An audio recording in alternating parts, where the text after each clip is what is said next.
अलौकिक बात है।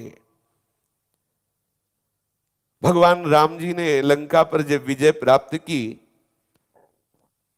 अयोध्या में आकर जब राज सिंहासन पर विराजमान हुए, उस समय राजाओं ने श्री राम जी को कई तरह की भेंट दी। प्रभु का जब राज तिलक हुआ, विभीषण जी ने रावण के इकट्ठे किए हुए बहुत कीमती कीमती रत्नों की बहुत सी मालाएं बनाई थी।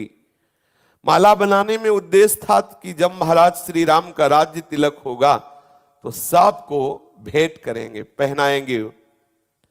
विभीषण जी वो सब लाए हुए थे भेंट। समय पाकर उन्होंने अत्यंत कीमती रत्नों की माला भगवान श्री राम जी को पहनाई। भगवान श्री राम जी अत्यंत प्रियता के कारण वो माला श्री जानकी जी को दी। जानकी जी के हृदय में बात आई कि मेरा अत्यंत प्रिय हनुमान है। इशारा किया, हनुमान जी नजदीक आए, माता के श्री चरणों के समीप। जानकी जी ने माला दी तो हनुमान जी ने माथे पे लगाया। प्रभु और सीता जी का प्रसादी है। विभीषण जी ने कहा बहुत कीमती है, बहुत कीमती। हनुमान जी ने विभीषण जी की तरफ देखा और वज्र के समान दांत है उनके, रत्न के जो मणिका तोड़ा। तो जो और भी अयोध्या के निजजन थे और भी राजा लोग थे, हंसने लगे। बोले प्रभु आपको अमरूद देना चाहिए इनको, क्योंकि मतलब कपि है ना, कपि स्वभाव, अमरूद देते तो स्वाद लेते। अब देखो मणियों की माला दे दी, अब तोड़ रहे हैं। तो भगवान श्री राम किस भाव से हनुमान जी तोड़ रहे हैं? पूछा, हनुमान इतनी कीमती रत्नों की माला तुम तोड़ रहे हो, क्यों? बोले प्रभु जब आपकी प्रसादी मिली तो हमने माथे में धारण किया, पर जब विभीषण जी ने कहा बहुत कीमती है, तो प्रभु मैं देख रहा था कि इसमें कीमती वो है कि नहीं जो विभीषण जी कह रहे हैं। बोले क्या कीमती? बोले इसमें देख रहा था कहीं आपका नाम है कि नहीं है। अगर इसमें नाम है तब तो कीमती है, प्रत्येक मणि में या ऊपर लिखा हो या भीतर हो राम नाम, तब तो कीमती है, नहीं तो इसकी क्या कीमत? इसलिए मैं तोड़ के देख रहा था। पर प्रभु आपका प्रसादी इसलिए माथे पे लगाते हैं, बकाया इसमें कोई कीमत नहीं है। तो वहां जो और सभासद बैठे हुए थे तो उन्होंने कहा क्या बिना नाम के आपको कोई प्रिय नहीं है? बोले नहीं। बोले इतना बड़ा शरीर आपका? तो हनुमान जी ने ऐसे किया, ऐसे किया, दिखा रोम रोम में राम लिखा हुआ है। इधर किया तो देखा सिया राम बैठे हुए, पूरा सब त्वचा में रोम रोम में राम राम राम राम। फाड़ के दिखा दिया, देखो इसमें अगर भगवान और भगवान का नाम ना हो तो इस शरीर को छोड़ दे। अभी ये पूछा गया कि ये नाम कैसे सर्वत्र दिखाई दे, कैसे सर्वत्र अनुभव हो? तो हनुमान जी ने कहा नाम मैं बनो, अर्थात इतना नाम जप करो कि नाम आपकी वाणी में, नाम आपके नस नाड़ियों में, नाम आपके रोम रोम में। भूरी सखी ने भी कहा है कि नाम श्वास दो बिलक चलत है, इनको भेद न मोह को भावे। श्वास नाम नाम ही श्वासा, नाम श्वास को भेद मिटावे। रोम रोम जब रग रग बोले, तब कछ स्वाद नाम को पावे। ये एक एक श्वास में नाम जपते जपते नाम का जो रस जिह्वा से जाता है, नस नाड़ियों में नाम, रोम रोम में नाम। दक्षिण में पंढरपुर है, श्री भाई जी महाराज प्रवचन कर रहे हैं। वहां श्री नामदेव जी महाराज, श्री ज्ञानदेव जी महाराज, श्री सोपान देव जी महाराज, ये बड़े बड़े नाम प्रेमी संत हुए हैं। बड़ी विचित्र विचित्र उनके जीवन में घटनाएं नाम के द्वारा घटी, बड़ी विचित्र वाणी है। एक चोखा मेला नाम के एक भक्त थे।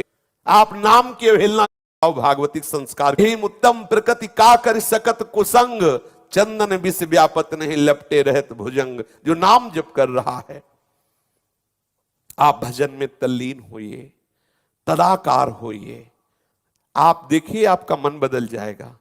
आपके ऊपर कुसंग का कोई प्रभाव नहीं पड़ेगा, कारण कि आपके हृदय में नाम चल रहा है ना, वो भागवतिक संस्कार दृढ़ हो रहे हैं ना, तो कुसंग का प्रभाव भागवतिक संस्कार के ऊपर नहीं पड़ता। इतनी शक्ति इस कुसंग में नहीं कि नाम जापक को भ्रष्ट कर सके। आप नाम की अवहेलना कर रहे हैं। नाम के बिना है जिस समय में, उसी समय कुसंग का प्रभाव पड़ेगा। इसीलिए तो कहा हनुमंत विपति प्रभु सोई, जब तो सुमिरन भजन न होई। देखो भगवान नाम की मस्ती में आओ, फिर देखो कौन तुम्हें परास्त करता है। चलते फिरते उठते बैठते हर समय नाम जप करो। मैंने एक उपासक को देखा, वो सफेद कपड़ा पहने, भगवान के प्यारे भक्त, और भगवत भक्ति में ये थोड़े पुण्य वालों को विश्वास नहीं होता। वैष्णवे भगवत भक्तो प्रसादे हरिनाम निच अल्प पुण्यवताम श्रद्धा यथा वन्नैव जायते।